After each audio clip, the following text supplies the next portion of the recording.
This news update is brought to you by... So, I'm meeting Rico later. Gotta check in with the girls, but first, let me check my usage on the MyLime app. Now, what should I wear? Hashtag sexy. He's here.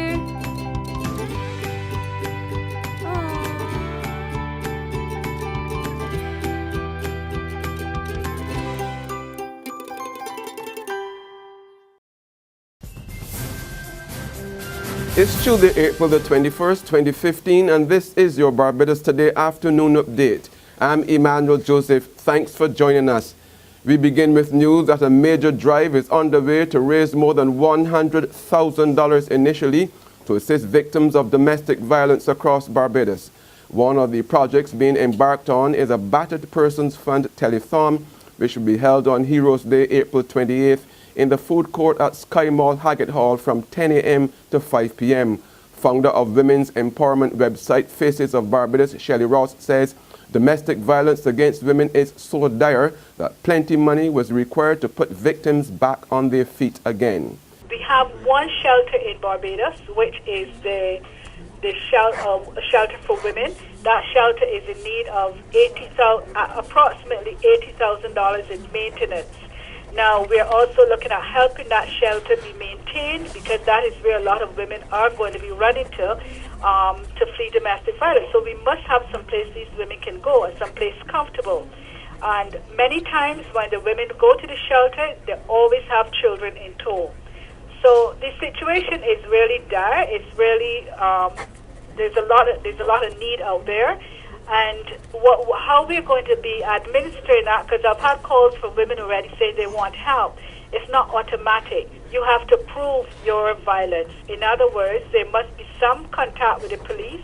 There must be a report from a doctor, a notary public, a pastor, somebody that can say, yes, that you're suffering this abuse and that the abuse is not basically caused by yourself.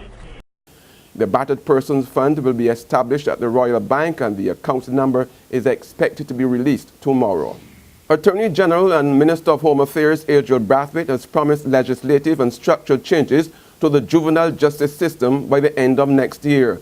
Addressing the first National Conference on Juvenile Justice at the Lloyd Erskine Sandiford Center this morning, Brathwaite told participants that he was expecting a comprehensive report by the end of next month so that those changes could start to take effect. Today can be considered the dawn of a new era. Today can be considered the start of significant reform in the area of juvenile justice. And indeed, let me signal the start of this reform by deleting the word juvenile from the rest of my presentation. And then I will speak of youth justice, youth courts, etc., because we all know the stigma attached to the word juvenile. I wish to give my personal commitment that as long as I'm Attorney General, most, if not all, of the structural and legislative changes that should come out of this conference will be addressed by the end of the year 2016. This conference will not be the proverbial talk shop. It is my hope, and indeed it is my wish, that by the end of May, that I should have out of this conference concrete and clear and precise proposals for the reform of our youth system in Barbados. A senior journalist in Barbados appeared in court today to answer a charge of burglary. Up to the time of this newscast, no details were available. 62-year-old Timothy Tinslinger of Bartlett's Tenantry Road, Sergeant Village, Christchurch, is accused of stealing a quantity of alcoholic beverage from the Diva Hype Bar on King Street, the city. Another man, 27-year-old Don Harper of Richmond Gap, St. Michael, is also charged with the same offense. Police say the alcoholic beverages were stolen from the business place between March 10th and last Wednesday. There's regional and international news after this short break. FAS Entertainment presents the Digicel Vintage Reggae Show and Dance, featuring Marcia Griffiths, Bobby Thompson, Fab 5, on the map they call Sweet Yummy. Boris Gardner. I wanna wake up with you. Leroy Gibbons. Magic moment. Shaka Demus and Pliers. Admiral Tibet. Plus Biggie Irie and Super Ruben. MC Admiral International. The Digicel Vintage Reggae Show and Dance. Friday, April 24th, Garfield Sobers Gymnasium. Showtime, 9 p.m. Secure your future, be financially strong. Since 1983, we have been there for you. A smart range of products, great tax benefits.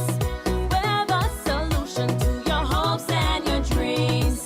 The Barbados Workers Union Cooperative Credit Union. The Barbados Workers Union Cooperative Credit Union. Humble beginnings to smart loans, smart savings. Save smart and borrow smarter, that's the move for me.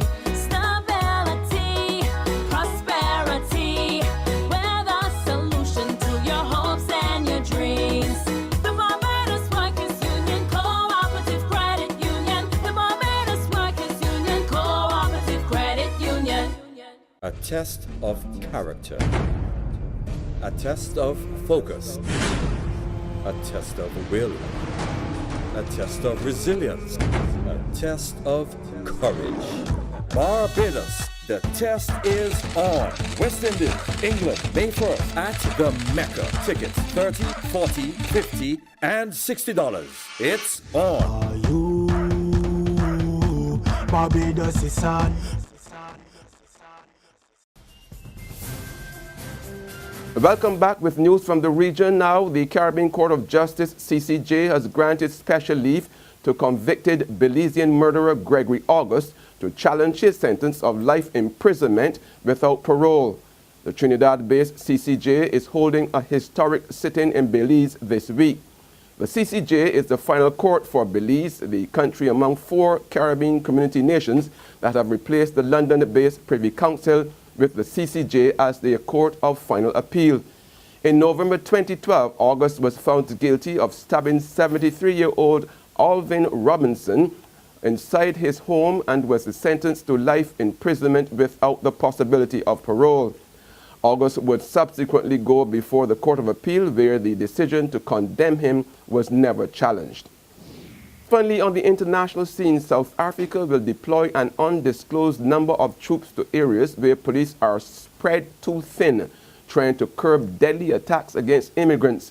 The defense minister made the announcement this morning after visiting Johannesburg's Alexandra Township, one area where mobs have attacked immigrants from other African nations and looted their shops, ostensibly based on the belief that foreigners are taking South Africans' jobs. The looting seems to have run its course. The Somali shopkeepers won't be coming back here anytime soon, not till they feel safe again. An Alexandra Township in the north of Johannesburg never feels safe. It's one of the most impoverished and crime-ridden places in the country.